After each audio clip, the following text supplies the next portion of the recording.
கர்த்தருடைய நாமத்துக்கு மகிமையுண்டாவதாக. இன்றைய வார்த்தை சங்கீதம் 86:10. தேவரீர் மகத்துவம் உள்ளவரும் அதிசயங்களை செய்கிறவருமாய் இருக்கிறீர். நீர் ஒருவரே தேவன்.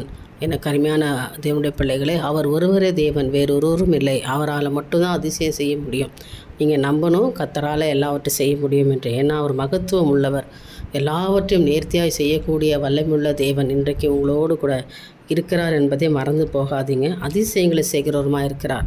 மகத்துவமான தேவன் எண்ணி முடியாத அதிசயங்களையும் ஆராய்ந்து முடியாத பெரிய காரியங்களையும் இன்றைய நாளில் கர்த்தர் செய்ய போகிறார். இந்த காலை வேளையில் ஒரு புதிய ஆசீர்வாதத்தை நீங்கள் பெற்றுக்கொள்ள போகிறீங்க. நாள் முழுவதும் ஒரு பெரிய அற்புதத்தையும் அதிசயத்தையும் நீங்கள் காண போகிறீங்க. சோர்ந்து போகாதீங்க, விழித்திருந்து ஜெபம் பண்ணுங்க.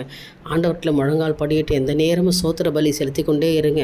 கர்த்தர் மகத்துவமான தேவன் இன்றைக்கு உங்களுக்கு அதிசயங்களை செய்கிறவருமாக இருக்கிறார். ஆமென். அவர் ஒருவரே தேவனாக இருக்கிறார். நானே தேவன், என்ன இல்லாமல் வேறு ஒருவரும் இல்லை என்று கர்த்தர் சொல்லுகிறார். என்னால் தேவனுடைய சமூகத்தில் உங்களை அர்ப்பணித்து கர்த்தரிடத்தில் ஆசீர்வாதத்தை கேளுங்க. இந்த நாளில் தேவன் உங்களுக்கு அதிசயங்களையும் அற்புதங்களையும் செய்வாராக. தேவனுக்கே மகிமை உண்டாகட்டும். ஆமென்.